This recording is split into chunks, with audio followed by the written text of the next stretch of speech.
तो आज की क्लास में we have a lot to cover. तो बेसिकली हम बात करेंगे आज यूएसए और क्यूबा के रिलेशंस एंड क्यूबा के रिलेशंस जब ब्रिक्स के साथ बेटर हो रहे हैं तो यूएसए को उसमें दिक्कत क्या है। Then multi drug resistant infections Gaza के अंदर देखी गई हैं, कौन से ऐसे पैथोजेंस हैं जो कि रिस्पॉन्सिबल हैं। साथ के साथ ही यूनाइटेड नेशंस की एक रिपोर्ट आई है ऑन गाजा कि मल्टीपल डेथ्स माल न्यूट्रिशन की वजह से हो रही हैं। और इंडियन ट्राई सर्विसेज को बजट की अप्रूवल मिली है ऑफ ₹79,000 करोड़। तो मेजर प्लान क्या है उसको डिस्कस करेंगे। और गगनयान मिशन अभी is set to launch, the phase 1 is set to launch, उसको डिस्कस कर लेंगे कि गगनयान मिशन पूरा है क्या।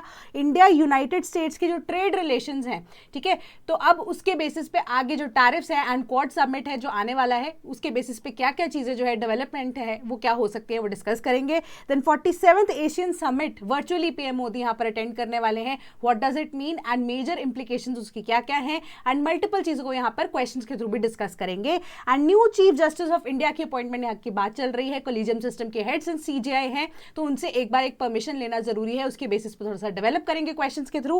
और इंक्रोचमेंट जो नेशनल पार्क, इसमें संजय गांधी नेशनल पार्क की स्पेसिफिकली बात की गई है। जीआई टैग्स की यहां पर आज डिस्कशन करेंगे। केरला ने पीएम श्री फंड्स को साइन कर दिया है, कैसे ऑपोजिशन से मे बी उनको यहां पर थोड़ा सा सुनना पड़ सकता है। या यूएसए जो है सैंक्शन कर चुका है 2 मेजर रशियन ऑयल कंपनीज को, उसके ऊपर डिस्कशन करेंगे। और इंडिया का इंपोर्ट रशियन ऑयल से अभी भी हो रहा है या नहीं हो रहा है एंड मेजर इंडस्ट्रीज जो है इंडिया की जो कि ऑयल कंपनीज हैं उनका कैसे यहां पर रोल इंपॉर्टेंट होता है या होगा आने वाले टाइम में यूएसए के साथ इंडिया के रिलेशंस को यहां पर देखने के लिए, या पर्सपेक्टिव क्या होगा। इंडिया भूटान के टाइज जो है यहां पर कोऑपरेशन के बेसिस पे उसको यहां पर फटाफट से डिस्कस करेंगे। तो वेलकम टू स्लीपी क्लासेस। 24 अक्टूबर 2025 के करंट अफेयर्स जो कि अब द हिंदू से ही लिए गए हैं, उससे रिलेटेड जो मल्टीपल चॉइस क्वेश्चंस हैं जो आपके एग्जाम में आपको हेल्प कर सकते हैं हर पॉसिबल वे में। तो वन स्टॉप सोल्यूशन वीडियो है आपके लिए। आपको यह भी पता लग रहा है करंट अफेयर आज के न्यूज़पेपर में क्या इंपॉर्टेंट है, अलॉन्ग विद दैट हम प्रैक्टिस एमसीक्यू भी यहां पर देखते हैं। एंड मेजरली इसका आइडिया क्या होता है कि जो आपसे पेपर में जनरली सवाल पूछे जा सकते हैं या इवन की पीवाईक्यूज के रेफरेंस के बेसिस पे नए क्वेश्चंस जो है बनाए गए हैं, ठीक है। तो to begin with, US blockade aims at isolating Cuba, says envoy seeking stronger ties with BRICS. तो अब ब्रिक्स को लेकर हमें यह चीज पता है कि ब्रिक्स में मेजरली अगर आप नेशंस देखोगे तो इंडिया इसका पार्ट है, चाइना पार्ट है, रशिया इसका पार्ट है। तो टोटली आप कह सकते हो कि ऑपोजिशन में है यहां पर यूएसए की आइडियोलॉजी के। या हम ट्रेड के रिलेशंस में अभी के कॉन्टेक्स्ट में बात करें तो चाइना और इंडिया से तो प्रॉपर यूएसए रूठा ही हुआ है विद रिस्पेक्ट टू रशिया के साथ जो ऑयल इंपोर्ट एक्सपोर्ट का यहां पर इशू चल रहा है। तो टैरिफ्स भी 50% यहां पर लगा दिए गए। तो ऑल टुगेदर उसके बाद क्यूबा का ब्रिक्स नेशंस के साथ क्लोजनेस यूएसए को खल रहा है। एक तो पहली चीज आप ये चीज को ध्यान रखो कि क्यूबा के साथ जो लॉन्ग टर्म हिस्ट्री है यूएसए की, एंड लॉन्ग टर्म हिस्ट्री यहां पर क्या है कि क्यूबा क्योंकि क्लोज विसिनिटी में भी है इवन की यूएसए के, तो ऑटोमेटिकली अगर आप देखो तो वो सोवियट्स को यहां पर कोल्ड वॉर के टाइम पे सपोर्ट करता है। एंड मेजरली वहां की जो गवर्नमेंट है वो कम्युनिस्ट पार्टीज है या कम्युनिस्ट गवर्नमेंट वहां पर है जो कि बिल्कुल ऑपोजिट है to the ideology of USA, ठीक है। तो प्रो रशियन वहां पे गवर्नमेंट होना, रशियन भी क्या अब कह सकते हो प्रो कम्युनिस्ट वहां पर गवर्नमेंट होना, ऑल टुगेदर अब यूएसए के लिए एक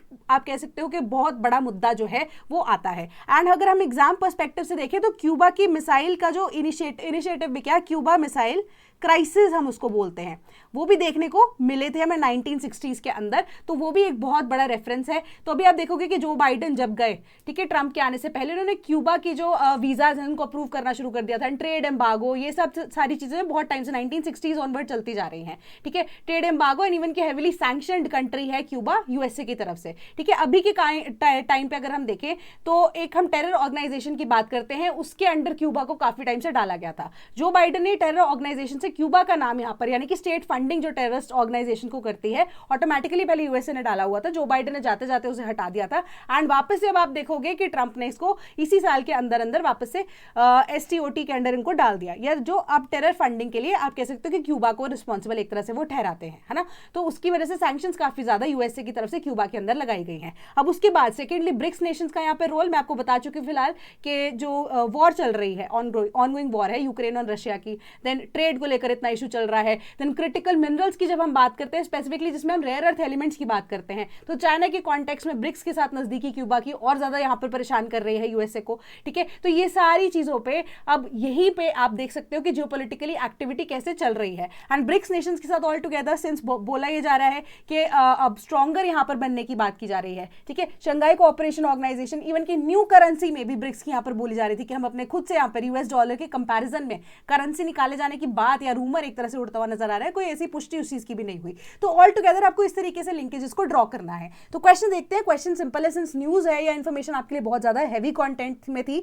तो आप नोट्स फटाफट उस चीज के बनाना। तो क्वेश्चन क्या है, मैं आपको यहाँ पे जियोपॉलिटिक्स एक्सप्लेन करने की कोशिश करती हूँ। Which of the following nations does not share its maritime border with Cuba? Haiti, Dominican Republic, Jamaica या Honduras? The correct answer is option number B, Dominican Republic यहाँ पर बात की जा रही है। तो अब मैप को देखो थोड़ा ध्यान से, है ना। This nation is Cuba. Cuba की जब हम बात करते हैं वेस्ट इंडीज का पार्ट, यानी कि अफ्रीकन नेशन का जनरली हम इसको पार्ट मानते हैं, ठीक है। अब यहाँ पर आप देखो कि यूएसए के साथ कितनी क्लोज विसिनिटी में क्यूबा की एग्जिस्टेंस है, एंड उसके अकॉर्डिंगली अगर आप देखो ये एक अगर सोवियत नेशन या आप कह सकते हो कि कम्युनिस्ट पार्टी या कम्युनिस्ट गवर्नमेंट यहाँ पर रहती है या एग्जिस्ट करती है, तो यूएसए के कितने डायरेक्ट विसिनिटी में, एंड ऊपर से आप देखोगे कि कोल्ड वॉर के टाइम पे भी अगर रशिया के प्रो क्यूबा थी और अभी भी टाइज जो है वो उनके साथ बेटर है, तो with respect to that what happens is कि बिल्कुल यहाँ पर आप घर में अपने एनिमी को पाल के बैठे हो, ठीक है। एक तरह से ऐसी सिचुएशन आ गई जो कि एक तरह से थ्रेट भी है to the security of USA, जिसके बेसिस पे उन्होंने बोला कि हम सैंक्शंस या इवन की टेररिस्ट फंडिंग के लिए भी क्यूबा को जो रियलाइज कराया जा रहा है, माना जाता है, बोला जा रहा है ये चीज को कि यूएसए का पॉइंट ऑफ व्यू ये रहता है कि टेररिस्ट फंडिंग के लिए जो अब क्यूबा है बहुत ज्यादा मेजरली रिस्पॉन्सिबल है। तो अब इसी वजह से जो क्यूबा है वहां की टूरिज्म सेक्टर को बहुत ज्यादा लैग देखने को मिल रहा है, ठीक है। एंड क्यूबा इन रिटर्न यही बोलता है यूएसए को कि आपकी वजह से हमारा टूरिज्म सेक्टर जो है बिल्कुल ही खत्म हो चुका है, ठीक है। तो करेक्ट आंसर आपका ऑप्शन नंबर यहाँ पर बी बनता है। Then hospitals in Gaza struggle with the rise of multi drug resistant infections. तो पहले तो आपको ये पता होना चाहिए मल्टी ड्रग रेजिस्टेंट इन्फेक्शंस होती क्या है, ठीक है। उन तरह की इन्फेक्शंस जो कि स्पेसिफिकली सर्टेन पैथोजेंस की वजह से एग्जिस्ट करती है, ठीक है। तो अब पैथोजेंस जो है वो एंटीबायोटिक रेजिस्टेंट होते हैं, उनके इस हिसाब से टॉक्सिन्स रिलीज करते हैं वो पैथोजेंस कि एंटीबायोटिक की रेजिस्टेंस ऑटोमेटिकली आ जाती है, ठीक है। तो अब multi drug resistant infections all together एक ऐसा वर्ड है जो ये बोल रहा है according to the study also कि आउट ऑफ ऑल द 3 और 4 और 5 पीपल एटलीस्ट 2 या 3 ऐसे लोग हैं जिनको एक ड्रग से रेजिस्टेंस है या ये ऐसी इन्फेक्शन एग्जिस्ट करती है जो कि एंटीबायोटिक रेजिस्टेंट है, ठीक है। ये आपको न्यूज में बताया गया है। तो अब हम ड्रग्स डिस्कस कर लेते हैं, नॉट ओनली ड्रग्स, हम टॉक्सिन्स को इवन की पैथोजेंस को डिस्कस करते हैं कि मल्टीपल एंटीबायोटिक रेजिस्टेंस इंडेक्स जो है हर एक व्यक्ति का, यहाँ पे आप देखोगे कि 1 in out of 3 पर्संस किसी ना किसी ऐसे व्यक्ति को ऐसे रेजिस्टेंट इन्फेक्शन एग्जिस्ट करता है। तो आपको यहाँ पर बताया गया कि सीडोमोनास ऑरिगेंसा जो कि एक बैक्टीरियल इन्फेक्शन है वो एसोसिएटेड है विद सीरियस इलनेस जिसमें हॉस्पिटल एक्वायर्ड इन्फेक्शंस जो कि वेंटिलेटर से हो सकती है, अब वो निमोनिया भी आपको यहाँ पर कॉज कर सकती है। दूसरी है स्टैफिलोकोकस ऑरिस, ठीक है, जो कि कॉमन कॉज है कि स्किन एब्सेशंस के थ्रू, एब्सेसेस यहाँ पे कट्स होते हैं उसके थ्रू पेनिट्रेट कर जाता है बॉडी के अंदर एंड रेस्पिरेटरी यहाँ पे प्रॉब्लम्स या इन्फेक्शंस क्रिएट करता है। देन नेक्स्ट आपका पैथोजन है क्लेसेबेला, ठीक है। अब क्लेब्सिएला जो है वो अब pneumonia, UTI and meningitis cause करने के लिए मेजरली रिस्पॉन्सिबल है। एंड यहाँ पर हम बात करें एस्रिशिया कोलाई के जो कि अब फूड पॉइजनिंग को कॉज करता है, मेजरली आपकी स्टडी ये बोल रही है। एंड यहाँ पर और चीज बोली गई कि हेल्थ केयर फैसिलिटीज जो है गाजा स्ट्रिप पे मेजरली वहां से ही अटैक जो है वो, या आप कह सकते हो कि इजराइल ने फाइनली यहाँ पर अटैक जो है हॉस्पिटल फैसिलिटीज के ऊपर ही किया है। मेजरली उनमें ऐसे हॉस्पिटल्स थे जो कि बच्चों के साथ या तो लिंक थे, क्योंकि अब आप देखोगे कि ऐसी सिचुएशन जहाँ पे खाने पीने या इवन की किसी भी तरह का सोर्स अवेलेबल नहीं है, ठीक है, प्रोजेनी वहां पर कितनी ज्यादा मुश्किल होगी। तो pregnant women are also dying, तो मोर्टालिटी रेट काफी ज्यादा वहां पर एक तो वॉर की वजह से भी बढ़ गया, मैल न्यूट्रिशन की वजह से भी बढ़ गया, और ये ऐसी ही इन्फेक्शंस जो कि परसिस्ट कर रही हैं उन वजह से भी जो डेथ रेट है काफी ज्यादा यहाँ पर बढ़ चुका है। तो higher number of child deaths is likely एक ऐसा एट्रीब्यूट टू द फैक्ट कि जो चिल्ड्रन रिप्रेजेंट करते हैं मेजॉरिटी ऑफ द पेशेंट्स जिनको ट्रीटमेंट यहाँ पर चाहिए ताकि अब वो ऐसी इन्फेक्शंस को डेवलप ना करे, प्लस उनकी लाइफ में जो ट्रॉमा ऐड हो गया है वो तो सेकेंडरी चीज है, तो लाइफ लॉन्ग वो उनके साथ यहाँ पर चलेगा। तो मेजरली उन्होंने यहाँ पर रिपोर्ट के अंदर या ये न्यूज ने आपको यही चीज बोली है कि all together child mortality rate बहुत ज्यादा बढ़ चुका है, ठीक है। तो इजराइल ने एक टैक्टफुल यहाँ पर चीज जो है वो यूज की है इन दिस वॉर कि जो जनरेशन है, आने वाली जनरेशन है, उसी को ही किस तरीके से जल्दी से टारगेट किया जा सके, ठीक है, रादर देन जो अभी यहाँ पर आप कह सकते हो कि जनरेशन एग्जिस्टिंग है। तो प्रोजेनी यानी कि फ्यूचर जनरेशन के बेसिस पे उन्होंने अटैक्स जो है वो प्लान तरीके से किए। तो क्वेश्चन यहाँ पर देख लेते हैं, आपके क्वेश्चन जो है वो इस न्यूज से ही लिया गया है, बट कुछ एडिशनल इन्फॉर्मेशन मैं आपको यहाँ पर देना चाहती थी, ठीक है।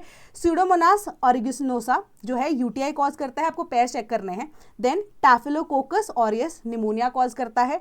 देन क्लिबेसेला की बात करते हैं, क्या वो भी निमोनिया यहाँ पर कॉज करता है या नहीं करता है। How many pairs is are correctly matched.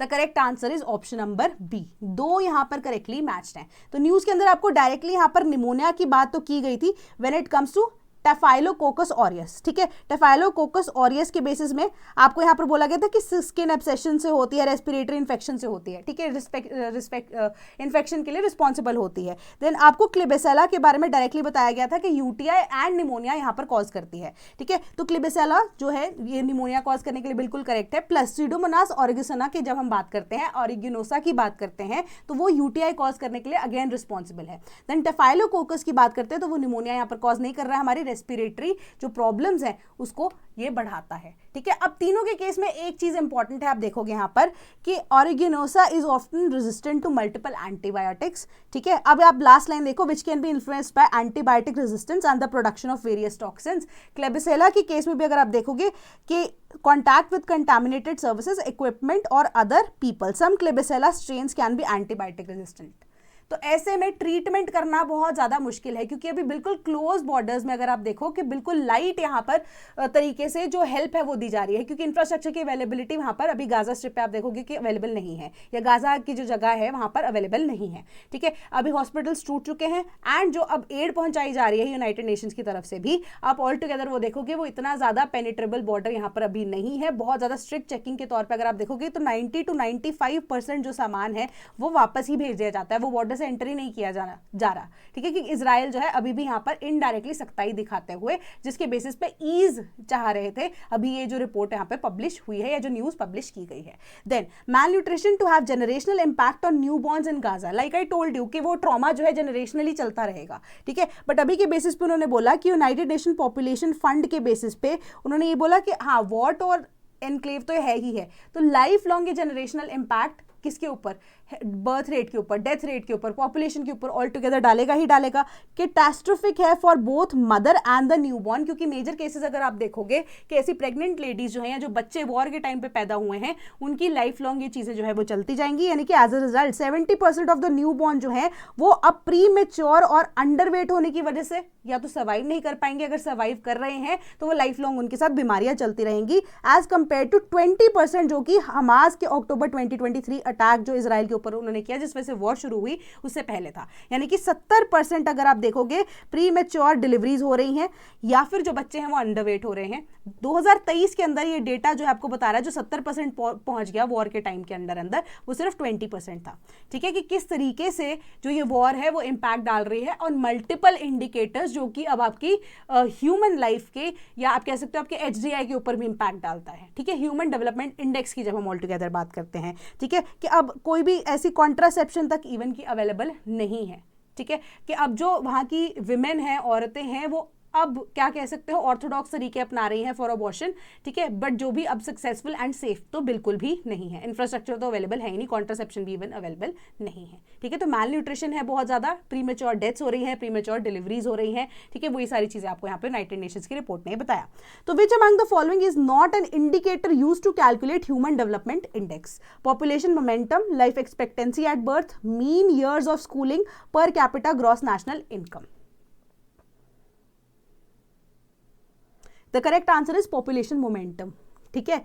Life expectancy at birth जो है वो ऑटोमेटिकली आपका ह्यूमन डेवलपमेंट इंडेक्स से रिलेटेड रहता है, कि आपकी बर्थ रेट पे या आप कह सकते हो जब बच्चा कोई भी पैदा होता है कि उसकी एक्सपेक्टेंसी एट बर्थ जो है वो 1 साल के अंदर अंदर किस हिसाब से है। एक्सपेक्टेंसी जो एट बर्थ है वो 1 साल तक देखते हैं, पैदा होने से लेकर 1 साल तक जनरली हम देखते हैं, ठीक है। बट इस केस में अगर आप देखो mean years of schooling secondly point है आपका, कि 25 साल की एज तक जो ये डेटा आपको बताता है, ह्यूमन डेवलपमेंट इंडेक्स जो है वो बताता है कि एवरेज ईयर 25 ईयर्स की लाइफ में आपने मैक्सिमम ईयर्स या मीन ईयर या एवरेज ईयर्स कितने लोगों ने पॉपुलेशन के हिसाब से कितने साल यहाँ पर एवरेज लिया है या स्कूलिंग उनकी कितने साल हुई है। देन आप देखोगे कि अब हमें इकोनॉमिक इंडेक्स को भी यहाँ पे थोड़ा सा देखना पड़ेगा, पैसे को भी देखना पड़ेगा कि पर कैपिटा आपकी ग्रॉस नेशनल इनकम कितनी है एज कंपेयर टू कि आपका लाइफस्टाइल इन शॉर्ट में आपको बताऊं तो वो कैसा है जीने लायक, ठीक है। कि आपकी कंट्री में इन्फ्लेशन कितनी है, उसी के बेसिस पे आपकी नेशनल ग्रॉस नेशनल इनकम जो आपकी डिस्पोजेबल इनकम है पर पर्सन पर कैपिटा जो ग्रॉस नेशनल इनकम है वो कितनी है। तो अब मेरे आपसे एक सवाल है कि ग्रॉस नेशनल इनकम, जब हम नेशनल इनकम को कैलकुलेट करते हैं, कोई भी तीनों मेथड्स में से आप मेरे को चाहे तीनों का ही बता दो या किसी एक भी मेथड से मुझे बताओ कि कैसे कैलकुलेट होते हैं, जस्ट आपके बेसिक्स यहाँ पर रिवाइज हो जाएंगे। पॉपुलेशन मोमेंटम का बेसिक आइडिया क्या होता है कि परसेंटेज चेंज कितना आपको पॉपुलेशन के अंदर आ रहा है। तो परसेंटेज चेंज जो है वो अब बढ़ भी सकता है, वो कम भी हो सकता है, ठीक है, बट वो हमारे HDI के अंडर इन्वॉल्व नहीं होता।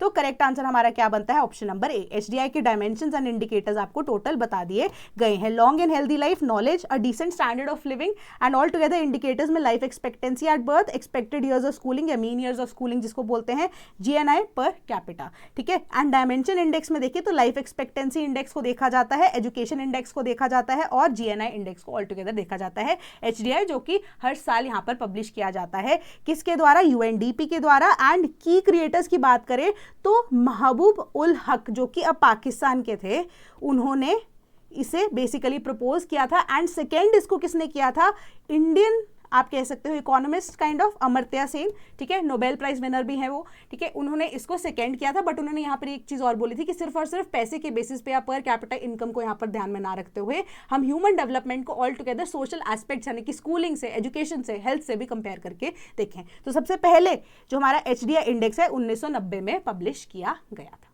ठीक है, बेसिक आपका ये आइडिया हो जाता है। Then tri services to get systems platforms for 79,000 crore.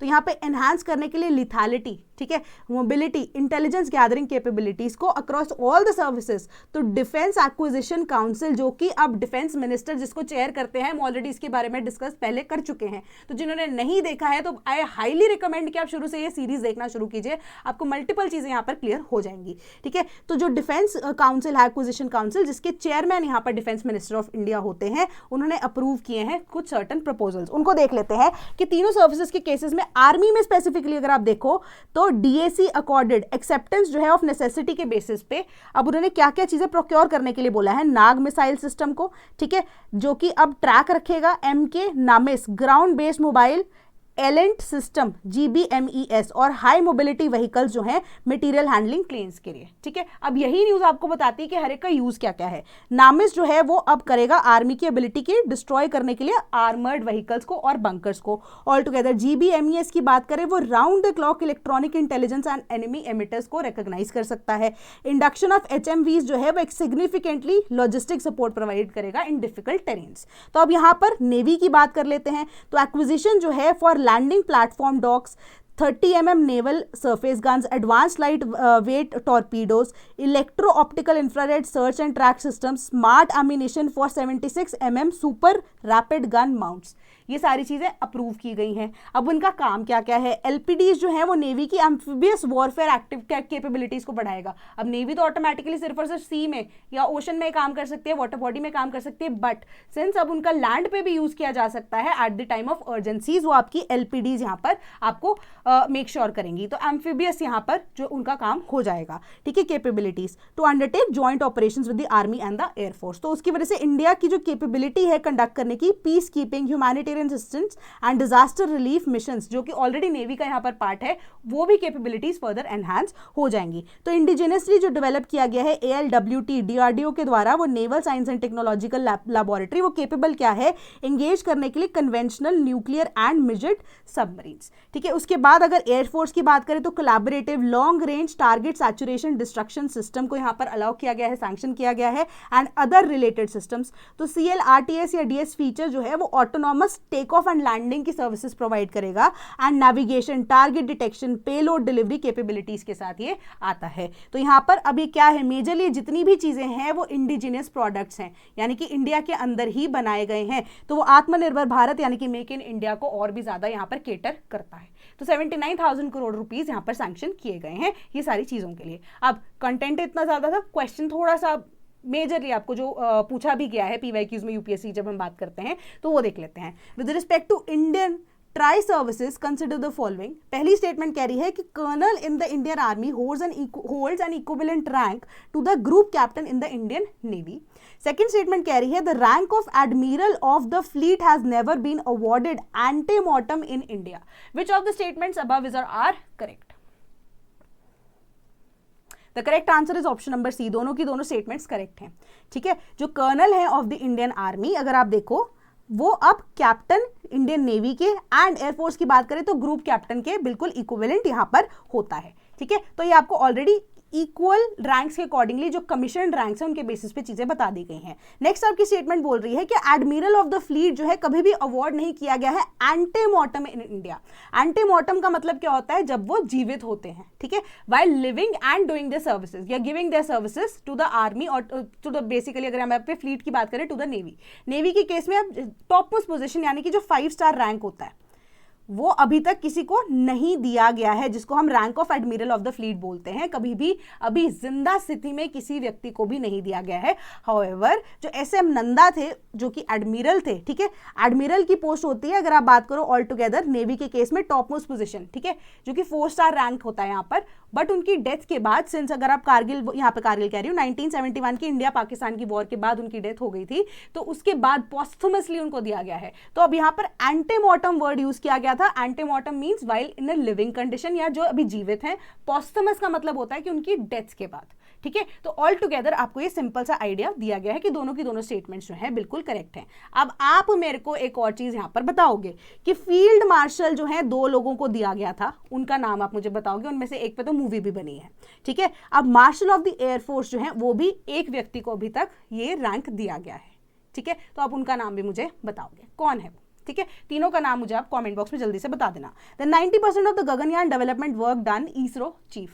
तो अब बेसिकली उन्होंने ये चीज बोला है कि गगनयान मिशन जो है, जो कि अब क्या कर रहा है, मैंड लोगों को यानी कि 3 ऐसे लोगों को लो अर्थ ऑर्बिट में, जो कि 400 किलोमीटर्स तक आसमान में लेकर जाएगा सेफली एंड वापस से उनको लैंड भी करा कर ले जाएगा। तो 3 दिन का ये मिशन है ऑल टुगेदर, बट ये 3 फेजेस में ही एग्जीक्यूट किए जाने की बात की जा रही है, जिसका फर्स्ट फेज अगर हम देखें तो दिसंबर 2025 के अंदर यहाँ पर अभी स्केड्यूल्ड है, ठीक है। सेकंड फेज की बात करें तो 2026 के लेटर हाफ में ये स्केड्यूल्ड है, एंड 2027 की अगर हम बात करें तो फाइनली वो क्रूड मिशन यानी कि 3 लोग जो है वो गगनयान में, अगर फर्स्ट 2 फेजेस बिल्कुल करेक्टली सेफली यहां पर हो जाते हैं कंडक्ट, तो क्रूड मिशन जो है 2027 में गगनयान हमारा होगा लॉन्च एंड फाइनली वो सक्सेसफुल भी होगा, ठीक है। तो अकॉर्डिंगली 2025 के अंदर यहाँ पे पहला फेज जो है, इसके अंदर व्योमित्रा, आपने नाम भी सुना होगा, व्योमित्रा जो है अब क्या है, हमारे रोबोट हैं, एआई जनरेटेड, या आप कह सकते हो कि एआई के साथ ऑपरेटेड या इवन की रोबोट है, ठीक है। तो अब क्या हो रहा है कि व्योमित्रा जो है ना 2025 में, अभी जो दिसंबर में स्केड्यूल्ड है,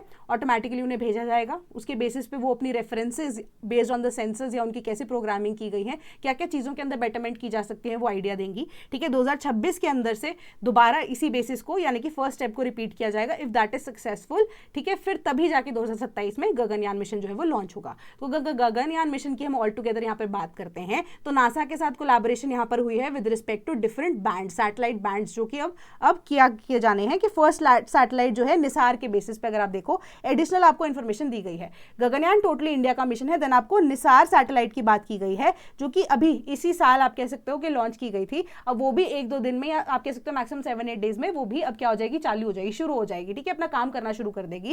एंड निसार मिशन की जब उन्होंने बात की है या सैटेलाइट की बात की है, तो वो इसरो अलॉन्ग विद नासा दोनों का कोलैब यहाँ पर हुआ था विद रिस्पेक्ट टू डिफरेंट चीजें, ठीक है। डिफरेंट चीजें कैसे कि एल बैंड्स, के बैंड्स की जैसे हमने पहले भी बात की है कि नासा का एल बैंड है एंड इसरो का एस बैंड है, जो कि अब दोनों नासा के 12 मीटर के अनफर्लेबल मेश रिफ्लेक्टर एंटीना को यूज करेंगे, जो कि इंटीग्रेट किया गया है इसरो के मॉडिफाइड 13K सैटेलाइट बस के साथ।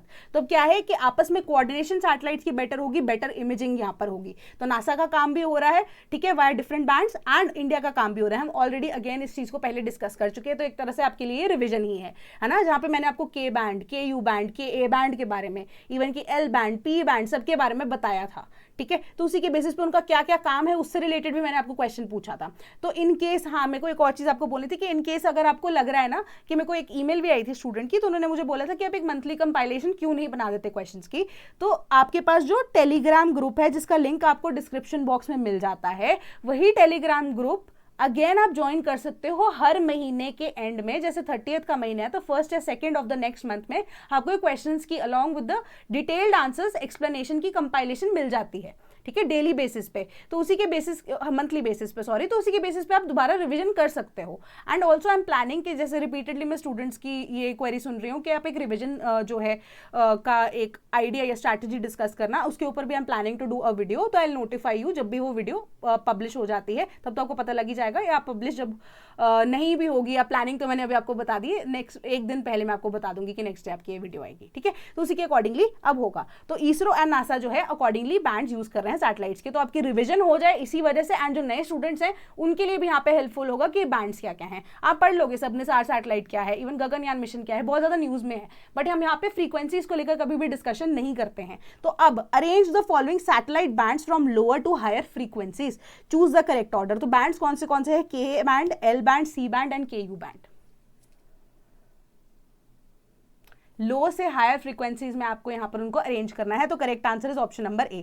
लोअर में अगर आप सबसे लोएस्ट में भी देखो तो आपका पी बैंड आता है, देन उसके बाद आपका ऑप्शन में था एल बैंड 1 to 2 गीगाहर्ट्ज, तो आपका एल बैंड यानी कि ऑप्शन नंबर 2 जो है सबसे पहले आना चाहिए था। देन आपके पास एस बैंड आता है 2 to 4 gigahertz, then C band आता है 4 to 8 gigahertz, then X band आता है 8 to 12 gigahertz, 12 to 18 gigahertz K U band. K band की बात करें 18 से 27 एंड के ए बैंड 27 से 40 गीगाहर्ट्ज। ठीक है, तो मेजरली इसका यूजेज या टिपिकल एप्लीकेशंस क्या क्या है वो भी आपको यहाँ पर बता दी गई हैं, तो एक बार गो थ्रू इनके भी कर लेना। Then Piyush Goyal hopes for India US trade deal in near future. तो बेसिकली वो कहाँ गए थे? 16th session of United Nations conference on trade and development, जो कि कहाँ पे बर्लिन में हुआ था। तो उन्होंने बोला था कि अभी हमारे रिलेशन यूएसए के साथ वैसे भी अच्छे रहे हैं, बट अभी जो टैरिफ वाला जो सिचुएशन चल रही है उस वजह से वी आर होपिंग कि ये चीजें खत्म हो जाए, फ्री ट्रेड एग्रीमेंट की जो बात की जा रही है यूएसए के साथ वो एप्लीकेबल हो सके, एंड ये 50% टैरिफ जो है इंडिया के साथ या इंडिया के ऊपर से हटाया जा सके। सिंस अब नेक्स्ट आप देखोगे कि क्वाड समिट जो है उसमें भी मुलाकात होने के चांसेस हैं पीएम मोदी के एंड प्रेसिडेंट डोनाल्ड ट्रंप के। अब किस तरीके से उस चीज़ को मैनेज किया जाएगा या एक दूसरे को फेस कैसे करेंगे, कभी ना कभी तो करेंगे, कि क्या रिएक्शन आ सकता है। उन्होंने बोला कि आगे बेटर होप्स हैं हमें कि इंडिया यूएसए की जो ट्रेड डील है वो इन नियर फ्यूचर बेटर हमें अब रिस्पॉन्स देगी, बेटर उसका एक रिजल्ट आएगा। देन क्वेश्चन क्या है आपका? Consider the following, United Nations trade and development was founded, या फाउंड वर्ड यूज कर लो, फाउंड इन 1964। सेकंड स्टेटमेंट कह रही है United Nations trade and development has its headquarters in New York. Which of the statements is और are correct? Correct answer is option number A, सिर्फ और सिर्फ पहली स्टेटमेंट यहाँ पर करेक्ट है। तो आप जैसे हम यूनाइटेड नेशंस यहाँ पर ट्रेड एंड डेवलपमेंट की बात करें, बट हम शॉर्ट फॉर्म में जनरली इसको रिकॉग्नाइज करते हैं, UNCTAD हम बात करते हैं। यूनाइटेड नेशंस के अंडर ही एक इंटर गवर्नमेंटल ऑर्गेनाइजेशनल बॉडी है जो 1964 में बनाई गई थी जनरल असेंबली के द्वारा। हेडक्वार्टर्स जेनीवा के अंदर है, रीजनल ऑफिसेज न्यूयॉर्क एंड आदिस अबाबा के अंदर है।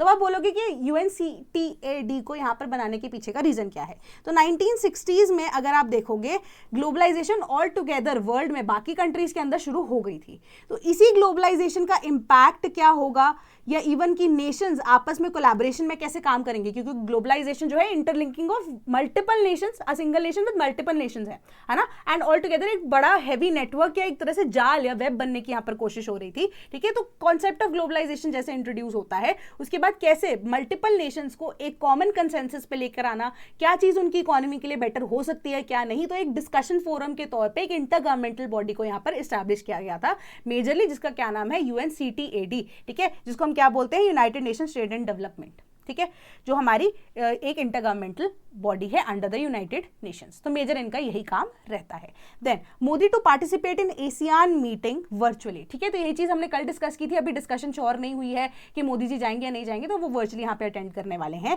तो हम देखिए तो 47th एशियान समिट है, कल हमने मेंबर्स भी यहाँ पर डिस्कस किए थे, मोटो भी डिस्कस किया था एशियान का। कल की वीडियो नहीं देखी है तो एक बार पढ़ लेना। ठीक है, दोबारा से उस वीडियो को रेफर कर सकते हैं आप। तो ऑल टुगेदर 10 नेशन की ग्रुपिंग है। एसोसिएटेड मीटिंग्स जो है वो 26 से 28 अक्टूबर को होंगी कुआलालंपुर के अंदर। And ministry of external affairs जो है उन्होंने अपनी तरफ से कोई रीजन नहीं दिया है कि मोदी जी क्यों नहीं आ रहे हैं। तो ऑल टुगेदर आपको बस ये पता होना चाहिए कि एशियान जो है वो अब उसका कौन सा समिट हो रहा है, that is 47th ASEAN summit हो रहा है, क्योंकि एशियन समिट जो है ऑल टुगेदर बहुत इंपॉर्टेंट है और उसी के बेसिस पे हमारा क्वेश्चन भी है। ठीक है, तो अब एशियन समिट्स कहाँ कहाँ हो रहे हैं, ठीक है, एंड कौन सा समिट नंबर है, पहला समिट कब हुआ था, आई गेस उस पर हम क्वेश्चन ऑलरेडी डिस्कस कर चुके हैं प्रीवियस वीडियोस में, आप उसको रेफर कर सकते हैं। देन आपका क्या क्वेश्चन कह रहा है, 42nd Asian summit Brunei, 41st Asian summit Indonesia, 38th Asian summit Cambodia. Which of the pairs is or are correctly matched? Which meaning how many pairs is or are correctly matched? आपको पता है अगर मैंने चीज नहीं पढ़ाई होती ना ऑटोमेटिकली मैं आंसर इसका डी कर देती हूँ। ठीक है, तो जस्ट आपको यहाँ पे एशियान की ही वेबसाइट से ऑटोमेटिकली आंसर दिया गया है। आपको क्वेश्चन में पूछे गए थे 42nd, 41st and 38th। 42nd की जब हम बात कर रहे हैं यहाँ पर लाओ PDR के अंदर हुआ था। ठीक है, सॉरी 42nd की सॉरी हम बात कर रहे हैं, 42nd की बात करें तो ऑल टुगेदर इंडोनेशिया में हुआ था। देन उसके बाद आपका जो क्वेश्चन है वो पूछ रहा था 41st एंड 38th। 41st जो है कंबोडिया में हुआ था एंड 38th की बात करें तो वो ब्रुनेई दारुसलाम में हुआ था। ठीक है। तो इसी तरीके से आप यही वाला पेज जो है ना बस एक बार गो थ्रू कर लो, या इनिशियल के फर्स्ट 10 एशियन समिट्स एंड बाकी ये फर्स्ट आप कह सकते हो इसमें से 5-6 जो है आप पढ़ सकते हो एक बार कि समिट्स कौन से इसी के बेसिस पे आपसे क्वेश्चन पूछा जाएगा। इन डिटेल इतना यूपीएससी भी नहीं घुसता इस चीज में, ठीक है। तो यहाँ के 6 एंड फर्स्ट 10 जो है समिट्स कहाँ कहाँ हुए थे वो एक बार प्लीज उसकी लिस्ट बना लेना, ठीक है। तो union government are CJI to recommend a successor, ठीक है। तो अब क्या होता है कि सीजीआई के पास अब हमें पता होता है कि नेक्स्ट जो इन सीनियरिटी होगा जनरली सीजीआई वही बनते हैं, बट सिंस हमारे कॉन्स्टिट्यूशन ये बोलता है कि जो सीजीआई है ऑल टुगेदर उनको रिकमेंडेशन देनी पड़ती है कि किसकी अपॉइंटमेंट एज अ सीजीआई की जानी चाहिए आफ्टर ही और शी रिटायर्स, ठीक है। तो उसी के तरीके से एक फॉर्मेलिटी के बेसिस पे अगर आप देखें तो मेमोरेंडम ऑफ प्रोसीजर के तहत अपॉइंटमेंट सीजीआई की एंड सुप्रीम कोर्ट जजेस की लॉ मिनिस्ट्री को रिकमेंडेशन चाहिए होती है आउटगोइंग सीजीआई की फॉर द नेक्स्ट अपॉइंटमेंट। तो एक लेटर जो है गवर्नमेंट की तरफ से वो एक तरह से किक स्टार्ट कर देती है ऐसा प्रोसेस कि जो नए हमारे यहाँ नेक्स्ट सीजीआई होंगे उनकी अपॉइंटमेंट की। तो जो प्रोसेस है वो 1 महीना पहले उनकी रिटायरमेंट से, जो कि आउटगोइंग सीजीआई होते हैं उससे पहले 1 महीना पहले शुरू कर दिया जाता है। तो अब माना ये जा रहा है कि जस्टिस कांत जो है वो अब 1962 में पैदा हुए हरियाणा में, बेसिकली वो अब नेक्स्ट सीजीआई बनेंगे, ठीक है। तो उनकी कुछ पर्सनल लाइफ के बारे में यहाँ पे इन्फॉर्मेशन दी गई है, इफ यू आर इंटरेस्टेड तो you can read it, otherwise I don't think इतना नेसेसरी है फॉर एग्जाम पर्सपेक्टिव। तो सीनियरिटी नॉर्म्स के तहत जो जस्टिस सूर्यकांत है next in line to become the 53rd CJI of India. अब यहाँ पे आपसे क्वेश्चन जो है ना लिस्ट कि कौन से नंबर के सीजीआई कौन से हैं उसके बेसिस पे भी आपसे पूछा जा सकता है, ठीक है। इवन कि कुछ ऐसे एग्जाम्स होते हैं वहाँ पे आपको ये भी क्वेश्चन पूछा जाता है कि किसका कितना टर्म था, कितने टाइम के लिए कितना टर्म था, ठीक है, टेन्योर किसका था। तो इसी तरीके से आपसे क्वेश्चन भी पूछे जा सकते हैं। तो अभी हम कॉन्स्टिट्यूशन के बेसिस पे क्वेश्चन पूछेंगे। द प्रेसिडेंट और any appointed person can administer oath of the जजेस of the supreme court of India. Second statement कह रही है जज of the supreme court shall not be removed from his office except by an order of the president. Which of the statements above is और are correct?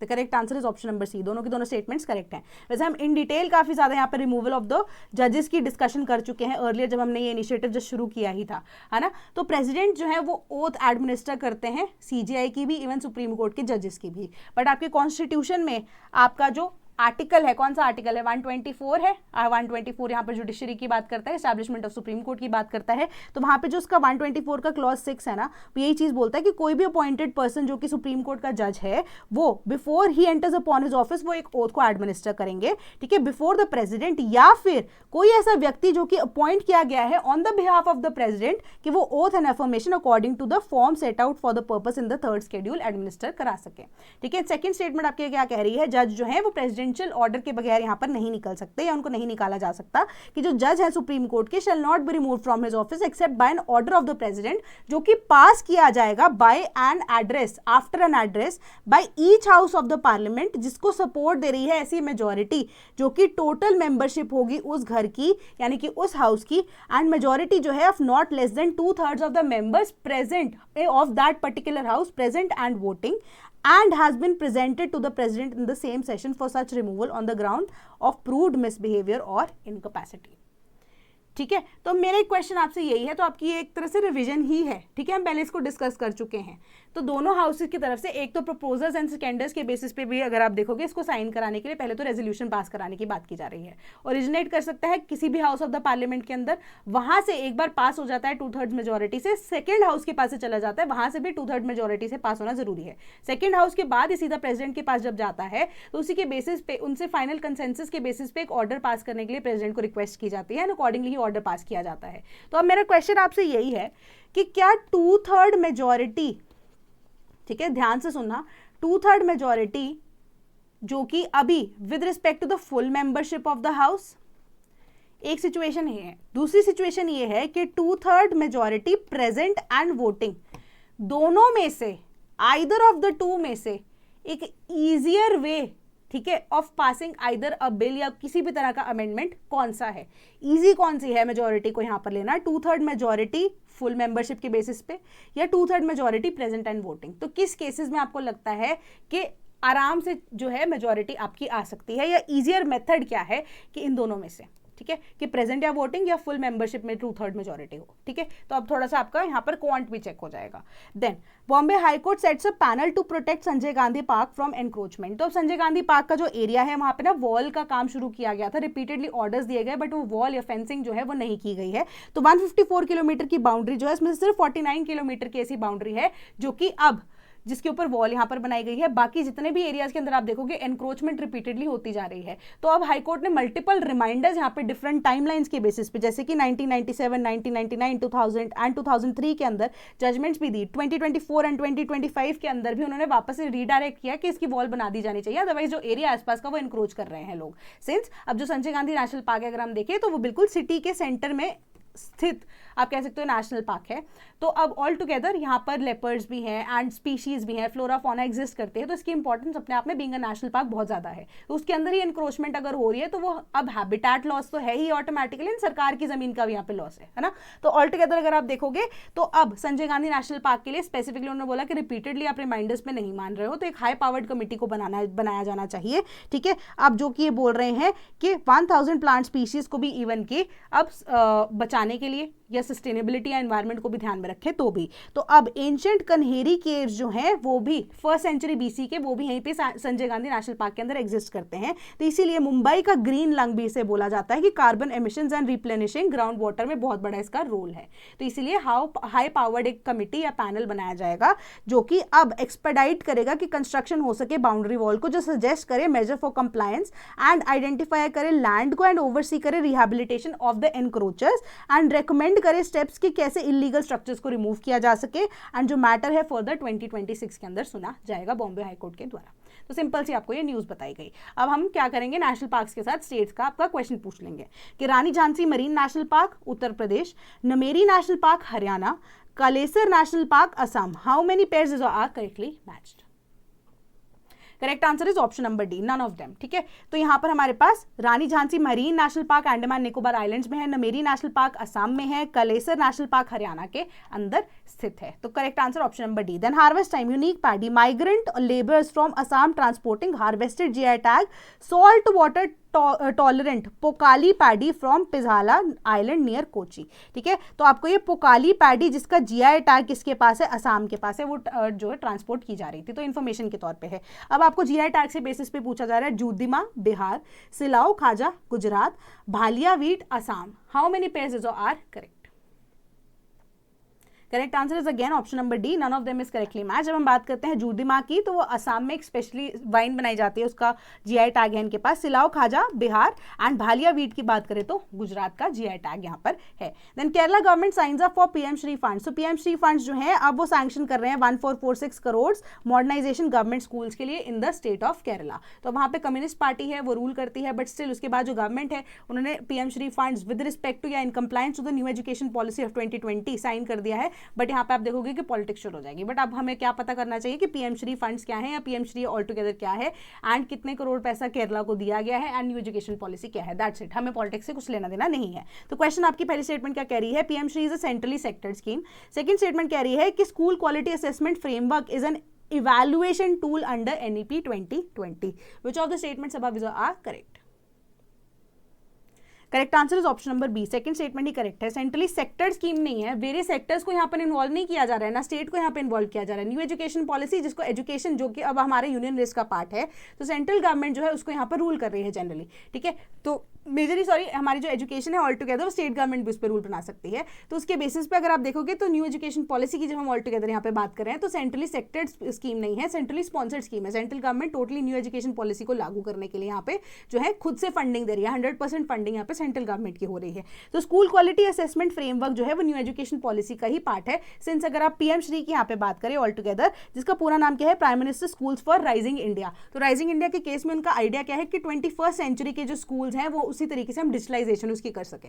तो इसी वजह से जो फ्रेमवर्क है वो क्वालिटी को असेस करने के लिए यहाँ पे internal assessment, external assessment, even teachers की असेसमेंट जो है उसको भी इंपॉर्टेंस देता है। तो एजुकेशन मॉडर्न तरीके से हो, होलिस्टिक तरीके से हो, इंफ्रास्ट्रक्चर भी आपका मॉडर्न हो एंड सबसे बड़ी बात इनोवेशन एंड इंक्लूसिव एनवायरमेंट जो है वो दिया जा सके, तो उसको इंक्लूड यहाँ पर किया जाएगा। तो करेक्ट आंसर आपका ऑप्शन नंबर बी बनता है। Then US sanctions Russian oil Indian refineries poised to cut imports. तो अब यहाँ पर क्या किया जा रहा है कि रशिया की दो बिगेस्ट ऐसी कंपनीज जो है उनके ऊपर सैंक्शन लगाई गई है रशिया के रशिया की जो 2 बिगेस्ट ऑयल कंपनीज है यूएसए के द्वारा उनके ऊपर सैंक्शन लगाई गई है, ठीक है। अब क्योंकि अब आप देखोगे कि ऑयल प्राइसेस ऑल टुगेदर फिर एकदम से 3% भी बढ़ गए हैं, ठीक है, 3% एकदम से बढ़ गए हैं। तो यहाँ पर आपको पता होना चाहिए कि दो ऐसी कंपनीज हैं, गवर्नमेंट की नई गाइडलाइंस के बेसिस पे उन्होंने बोला कि जो इंडिया है वो साल के एंड तक, यूएसए बोल रहा है, ट्रम्प बोल रहे हैं कि साल के एंड तक इंडिया जो है अपनी बंद कर देगा बिल्कुल प्रॉपर इंपोर्ट करना oil from Russia. But all together अगर आप देखो कि अब जो सैंक्शंस लगाई भी गई हैं उससे एक तो सर्ज हो गया सडनली, प्लस अगर आप रिलायंस जैसी कंपनीज की बात करो तो उन्होंने क्या किया है, रशियन क्रूड ऑयल के टॉप बायर्स हैं वो अब शार्पली एकदम से कटेल नहीं कर सकते रशियन ऑयल के इंपोर्ट को, तो क्योंकि सिंस कॉन्ट्रैक्चुअल बाउंडेशंस भी होती है और एकदम से कट करने से पहले आपको अल्टरनेटिव्स ढूंढने पड़ते हैं। अगर इंडिया अल्टरनेटिव्स ढूंढता है तो उसी वजह से ऑयल के प्राइसेस जो है इंडिया के लिए रिस्पेक्टिवली डोमेस्टिक मार्केट के अंदर भी हो सकता है बढ़ जाए। तो आपको ये चीज़ बोली जा रही है, बताई जा रही है कि रिलायंस इंडस्ट्रीज जो है वर्ल्ड की biggest refining complex Jamnagar Gujarat में ऑपरेट करती है। उनकी एक लॉन्ग टर्म डील है to buy nearly 5 lakh barrels per day crude oil from Rosneft, ठीक है, जो कि Rosneft and also buys Russian oil from intermediaries. तो वो प्लान कर रहे हैं कि रिड्यूस करे या सीज करे imports of Russian oil including halting purchases under its deal with Rosneft and people familiar with the matter set, ठीक है। तो ऑल टुगेदर रोजनेफ्ट करके जो कंपनी है उसके ऊपर भी यहाँ पर सैंक्शन लगाई गई है, ठीक है। तो आपको यही चीज़ बताई गई है कि रोजनेफ्ट एंड लुकोइल ये 2 ऐसी कंपनीज हैं, बिगेस्ट 2 कंपनीज ऑफ रशिया। तो उन्होंने बोला कि आप इसी पैसे से जो यूक्रेन वाली वॉर है, ठीक है, उसको वो कर रहे हो, फंडिंग प्रोवाइड कर रहे हो डायरेक्टली या इनडायरेक्टली। बट अगर हम देखें तो सिग्निफिकेंटली एक तरह से 1/4 अगर आप बात करो 20%, 20 to 25% जो जीडीपी है वो रशिया की डिपेंडेंट है फ्रॉम द इनकम जो कि उनको ऑयल के एक्सपोर्ट से आती है, ठीक है। Then India Russia crude imports in October remains robust. Kpler की ये रिपोर्ट आई है कि 1.8 million barrels per day at present, जो कि प्रोविजनली बढ़ गए हैं 2.5 लाख बैरल से पर डे फ्रॉम सितंबर अभी तक देखने को मिल रहा है कि सिंगल लार्जेस्ट अगर आप तरीके से देखो कि ट्रंप अगर बोल रहे हैं कि धीरे धीरे कम हो रहा है तो ऐसा नहीं है, बढ़ रहा है बिल्कुल, है ना। कि उसी तरीके से इंपोर्ट्स धीरे धीरे करके कम किए जा सकते हैं, बट अभी तो फुल ऑन यहाँ पर रशिया से इंपोर्ट इंडिया का चल रहा है when it comes to oil. Then India Bhutan review security cooperation border management के बेसिस पे ये चीज़ बताई गई कि अब 16 to 17 के बेसिस जो डेट है अक्टूबर की, वहाँ पे एक बॉर्डर मैनेजमेंट एंड सिक्योरिटी को लेकर भूटान और इंडिया के टाइज के बीच में आपस में बॉर्डर की तरफ से जो यहाँ पे इन्फिल्ट्रेशन होती है उसी के बेसिस पे मीटिंग जो है वो कंडक्ट की गई है। तो इंडिया जो है ऑटोमेटिकली 699 किलोमीटर का बॉर्डर भूटान के साथ शेयर करता है। States of Sikkim, West Bengal, Assam and Arunachal Pradesh इसमें कवर किए जाते हैं, जो बॉर्डर उनके साथ वो शेयर कर रहा है। तो उन्होंने यही चीज़ को डिस्कस किया कि इंडिया एंड भूटान की जो बायलैटरल सिक्योरिटी है वो भी इंपॉर्टेंट है दोनों नेशंस के लिए। Cooperation and border management issues को डिस्कस किया जाना चाहिए, इंक्लूडिंग जिसमें मोबाइल सिग्नल स्पिल ओवर या फ्यूचर रोड मैप कैसे है, या कैसे चेक पोस्ट बनानी है, या कैसे बाउंड्रीज जो है वो हम इजीली यहाँ पर सिक्योर कर सके दोनों नेशंस की। तो उसके ऊपर डिस्कशन हुई। तो enduring partnership rooted in shared geography also, culture and people to people ties यहाँ पर भूटान के साथ बहुत देखने को मिलते हैं। तो एक तरह से model for regional cooperation India Bhutan का आने वाले टाइम में, या इनफैक्ट अभी भी चल रहा है बट आगे और भी ज़्यादा बेटर होता रहेगा, ठीक है। तो आपकी बेसिक सी आपकी ये न्यूज़ इंडिया भूटान के रिव्यू सिक्योरिटी कोऑपरेशन भी यही कह रही थी। तो 2026 और 27 के ऑप्शनल्स के बैचेस एंड इवन के जीएस के बैचेस आपके पास अवेलेबल हैं। Same goes for the test series and all together UPPCS का बैच भी आपका लाइव है। तो 20,000 का ही कोर्स है एंड अभी आपका दीपावली वाला 20% ऑफ जरूर लग चुका है, बट कोई भी अक्रॉस ऑल द बैचेस अगर आप एक स्पेसिफिक कोड यूज करते हो तो 15% ऑफ आपको डायरेक्टली मिल सकता है। तो आपको कोड यूज करना है सिर्फ और सिर्फ न्यूज़, ठीक है। तो अभी ये सिर्फ और सिर्फ ऐसी इन्फॉर्मेशन है जो कि इस वीडियो को जो डेली बेसिस पे वॉच करते हैं उनके लिए ज्यादातर हेल्पफुल होगा, ठीक है। तो 15% आपको डायरेक्टली अभी भी एप्लीकेबल ऑफ मिल रहा है। सो कोई भी अगर डाउट होता है तो मुझे जरूर बताना। जो भी क्वेश्चंस मैंने पूछे उसके बेसिस पे रिसर्च करके एक बार कमेंट में आंसर मुझे जरूर बताना। And I also want your feedbacks, है ना। तो फीडबैक देते रहोगे, उसी बेसिस पे हम और ज्यादा बेटर करते रहेंगे। That is all from my side today. Thank you so much.